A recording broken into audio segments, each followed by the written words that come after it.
Maître, bonjour. Oui, bonjour.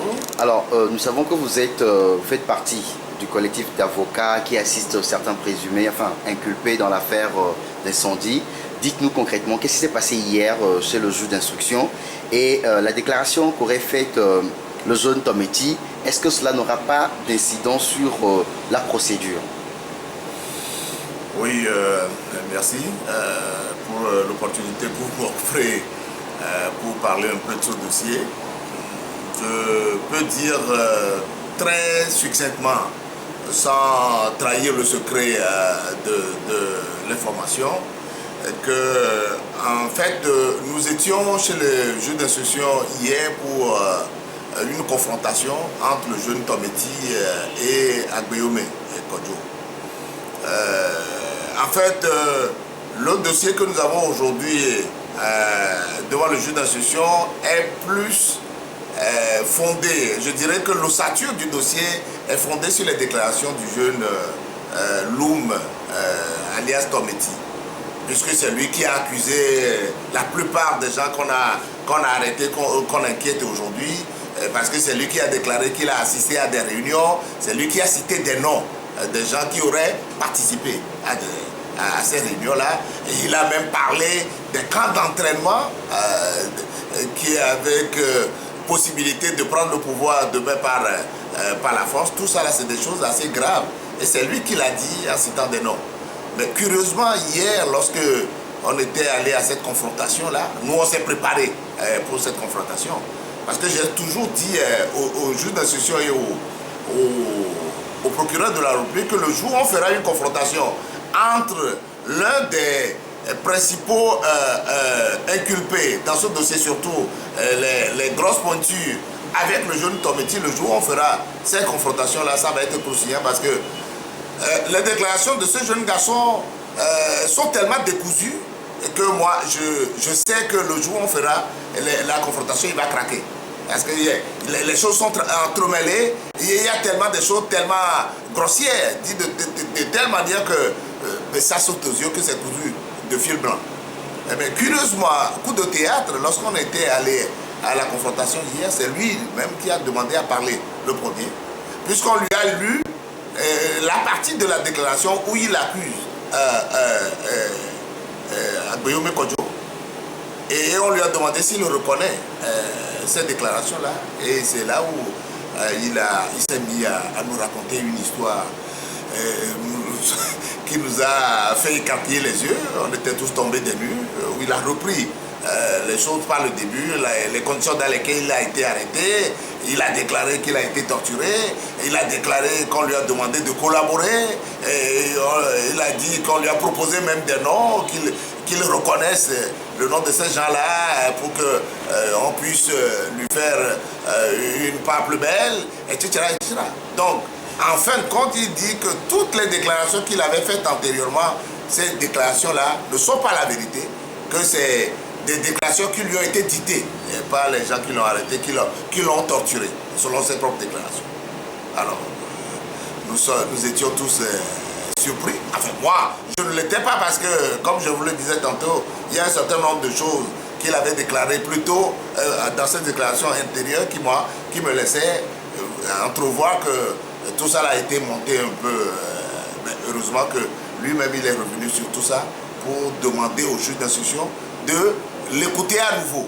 Donc, ce n'est que lorsque le juge va l'écouter à nouveau, puisqu'il a demandé à revenir sur toutes ces déclarations, qu'on saura véritablement quelle est la version officielle de ce jeune garçon-là. Est-ce qu'il va impliquer quelqu'un, puisqu'il dit qu'il n'a pas brûlé de marché, on lui a demandé de le déclarer, qu'il n'a rien fait, que tous ceux qu'on a arrêtés là ne sont coupables de rien du tout. Donc, c'est quand même ce qu'on appelle un coup de théâtre. Nous, avocats des gens qui sont en détention, nous avons poussé un ouf de soulagement. Et nous pensons que à partir de cet instant-là, tout le dossier s'écroule. Puisque, comme je vous l'ai dit tantôt, tout le montage du dossier s'est fait autour des déclarations de ce garçon. Et à partir du moment où ce garçon reconnaît qu'il a menti, qu'on lui a demandé de raconter ce qu'il a raconté, tout le dossier, toute l'ossature tombe. Et ce dossier-là, je ne sais pas comment le doyen des juges d'instruction ou le procureur vont se débrouiller pour reconstruire une nouvelle affaire digne de nom. Voilà, c'est ce que moi je peux vous dire. Aux dernières nouvelles, maître, on lui dit que le jeune, on lui aurait demandé, enfin on lui demande d'affirmer que ce qu'il a déclaré hier, ce n'est pas vrai, que c'est des histoires qu'il a racontées. Alors s'il arrivait que ce jeune disait que ce qu'il a raconté hier ne tient pas, est-ce que cela va bouleverser le dossier? Qu'est-ce qui va se passer?